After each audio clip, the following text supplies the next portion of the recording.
Selamat datang di Mindset. Di saat ini saya akan membahas masih dengan tema upaya paksa. Kalau pada video sebelumnya saya sudah mengulas soal apa itu penangkapan, hari ini secara singkat saya akan membahas soal apa itu penahanan. Dasar pemikiran saya membuat video ini karena upaya paksa yang dilakukan selama ini dimungkinkan berdasarkan Undang-Undang Nomor 8 Tahun 1981 tentang KUHP.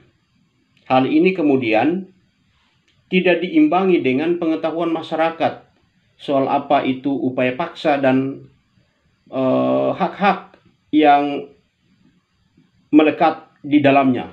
Sehingga sebagai seorang akademisi, dahulunya saya juga sebagai seorang praktisi hukum, saya punya kewajiban yang sama untuk berbagi pengetahuan, sehingga diharapkan dapat memberikan kontribusi yang positif terhadap masyarakat.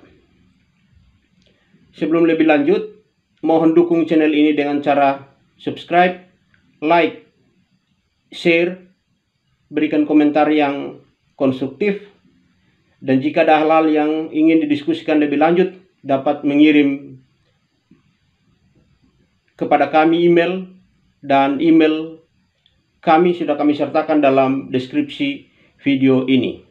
Nah, ketika kita bicara penahanan itu sendiri diatur dalam pasal 1 angka 21 Undang-Undang 8 1981. Di sana disebutkan bahwa penahanan adalah penempatan tersangka atau terdakwa di tempat tertentu oleh penyidik atau penuntut umum atau hakim dengan penetapannya dalam hal serta menurut cara yang diatur dalam undang-undang ini.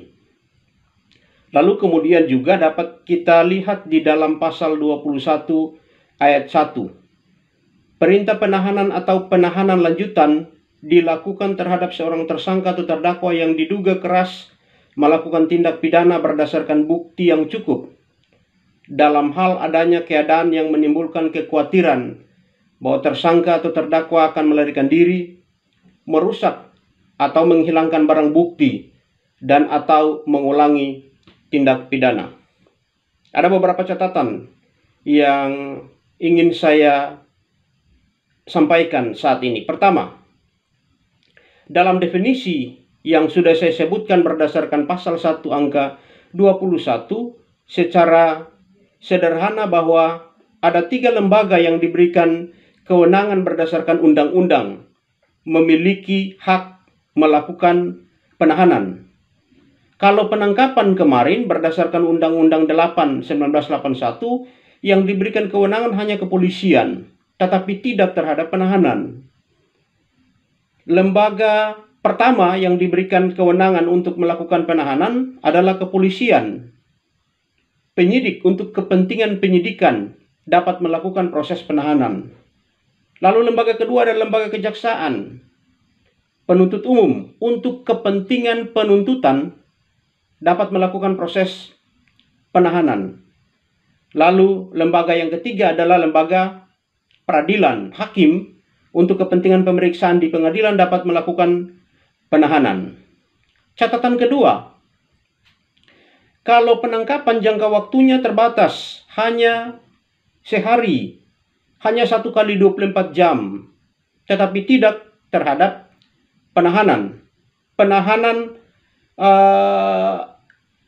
jangka waktunya sudah ditentukan dari pasal 24 hingga pasal 28. Jadi secara sepintas, penyidik kepolisian punya kewenangan melakukan proses penahanan, maksimal waktu yang diberikan adalah 60 hari.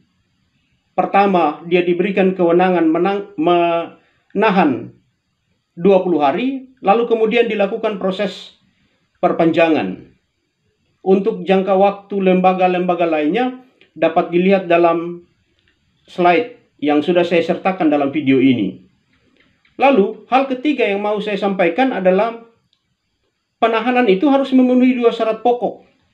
berdasarkan pasal 21 ayat 4A dan B, lalu berdasarkan pasal 21 ayat 1. Syarat pertama adalah syarat objektif di pasal 21 ayat 4A. Syarat objektif itu maksudnya adalah syarat yang bersifat mutlak, syarat yang bersifat tidak dapat dikurangi.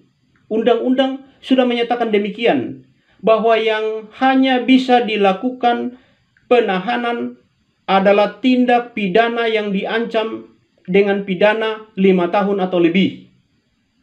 Artinya kalau ada tindak pidana yang diancam di bawah 5 tahun atau lebih, seyogianya tidak boleh dilakukan penahanan.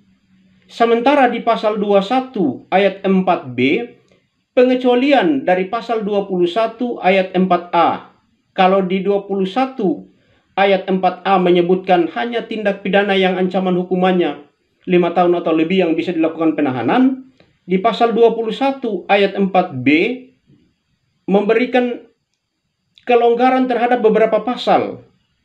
Misalnya salah satu pasal, pasal tentang penganiayaan 351 ayat 1, ancaman hukumannya di bawah 5 tahun, 2 tahun ancaman hukumannya. Tetapi dimungkinkan, dibolehkan melakukan proses penahanan. Syarat objektif tidak boleh dikurangi dalam kondisi apapun. Lalu kemudian ketika syarat objektif sudah dipenuhi, ada syarat kedua, syarat subjektif. Syarat subjektif ini maksudnya syarat yang digantungkan pada kondisi subjek hukum. Kondisi subjek hukum pertama adalah penangkap. Penangkap itu sendiri, penyidik. Lalu syarat yang kedua adalah tersangka atau terdakwa. Jadi penyidik berdasarkan penilaian subjektifnya, ketika dia menilai bahwa si tersangka ini mau melarikan diri, menghilangkan barang bukti, atau mengulangi tindak pidana, ketika salah satu dari syarat subjektif itu dipenuhi, maka dia dapat melakukan proses penahanan dengan catatan penting, syarat objektif sudah dipenuhi. Lalu catatan keempat adalah setiap rangkaian proses penahanan sebagaimana penangkapan disertai dengan surat perintah, maka penahanan juga harus disertai dengan surat perintah yang dikeluarkan oleh penyidik atau atasan penyidik selaku penyidik. Tidak boleh tidak. Nah, dari beberapa catatan penting yang harus diingat adalah ketika penangkapan itu dilakukan, tiap item penting harus dipenuhi, tidak boleh tidak. Kalau kemudian ternyata kedapatan bahwa ada penahanan yang dilakukan hanya karena pertimbangan subjektif semata, hanya karena pertimbangan suka dan tidak suka, maka penahanan itu cacat hukum, batal demi hukum. Nah, agar dapat dilakukan penentuan bahwa penahanan itu tidak sah atau sah, sebagaimana penangkapan, penahanan juga dapat dilakukan uji. Di dalam KUHP, proses pengujian terhadap sahnya suatu penahanan disebut dengan pra-peradilan. Jadi bagi masyarakat yang kemudian merasa bahwa rangkaian penahanan hanya karena pertimbangan-pertimbangan subjektif semata, tidak berdasarkan peraturan perundang-undangan, dapat melakukan pengujian terhadap penahanan itu, mengajukan gugatan ke pengadilan negeri, sehingga nanti hakim yang menentukan apakah penahanan itu sudah berdasarkan atas peraturan yang berlaku atau tidak. Mungkin itu beberapa catatan penting yang bisa saya sampaikan. Jika ada hal yang ingin didiskusikan, dapat mengirimnya lewat kolom komentar atau lewat email yang sudah kami sertakan dalam deskripsi video ini. Tetap dukung channel ini dengan cara subscribe, like, dan share, sehingga dapat terus berkembang dan berbagi hal-hal yang lebih bermanfaat di bidang hukum. Salam hormat dari saya.